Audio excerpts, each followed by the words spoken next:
CM ಗೃಹ ಕಚೇರಿ ಕೃಷ್ಣದಲ್ಲಿ CM Siddaramaiah ಅವರನ್ನು ಕಾರ್ಮಿಕ ಸಚಿವ ಸಂತೋಷ್ ಲಾಡ್ ಭೇಟಿಯಾಗಿ ಹುಬ್ಬಳ್ಳಿ ಧಾರವಾಡದ ಯೋಜನೆ ಕುರಿತು ಮಾತುಕತೆ ನಡೆಸಿದ್ದಾರೆ. ಅವಳಿ ನಗರದಲ್ಲಿ ಜಾರಿಗೆ ತರಲಿಕ್ಕೆ ಉದ್ದೇಶಿಸಿರುವ ಸುಸಜ್ಜಿತ ಎಲೆಕ್ಟ್ರಿಕ್ ರ್ಯಾಪಿಡ್ ಟ್ರಾನ್ಸಿಟ್ ಯೋಜನೆ ಕುರಿತು ಮುಖ್ಯಮಂತ್ರಿ ಸಿದ್ದರಾಮಯ್ಯ ಅವರಿಗೆ ಕಾರ್ಮಿಕ ಸಚಿವರೂ ಆಗಿರುವ ಹಾಗೂ ಧಾರವಾಡ ಜಿಲ್ಲಾ ಉಸ್ತುವಾರಿ ಸಚಿವರೂ ಆಗಿರುವಂತಹ ಸಂತೋಷ್ ಲಾಡ್ ಅವರು ವಿವರಿಸಿದರು. ಇನ್ನು ಸಭೆಯಲ್ಲಿ ಯೋಜನೆ ಕೈಗೊಳ್ಳಲಿಕ್ಕೆ ಮುಖ್ಯ ಅಂಶಗಳನ್ನು ಪ್ರಾತ್ಯಕ್ಷಿಕೆ ಮೂಲಕ ಸಿಎಂ ಸಿದ್ದರಾಮಯ್ಯ ಅವರಿಗೆ ಮಾಹಿತಿಯನ್ನು ನೀಡಿದರು.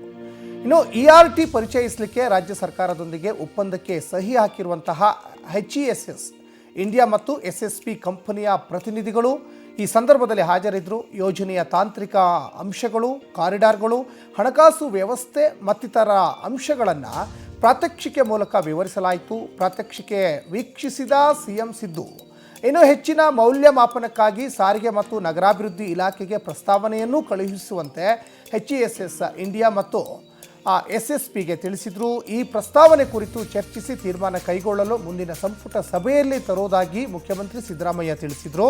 ERT ಪರಿಕಲ್ಪನೆಯ ಹಿಂದೆ ಸಚಿವ ಸಂತೋಷ್ ಲಾಡ್ ಅವರ ಪರಿಶ್ರಮ ಸಾಕಷ್ಟಿದೆ. ಈ ಯೋಜನೆಯ ಬಗ್ಗೆ ಸಾಕಷ್ಟು ಅಧ್ಯಯನ ಮಾಡಿದ್ದು ಹುಬ್ಬಳ್ಳಿ ಧಾರವಾಡ ನಗರದಲ್ಲಿ ಸಾರಿಗೆ ವ್ಯವಸ್ಥೆಯಲ್ಲಿ ಪರಿಣಾಮಕಾರಿ ಬದಲಾವಣೆಗೆ ನಾಂದಿ ಹಾಡಲಿದೆ ಅಂತ ವಿಶ್ವಾಸವನ್ನು ವ್ಯಕ್ತಪಡಿಸಿದ್ದಾರೆ.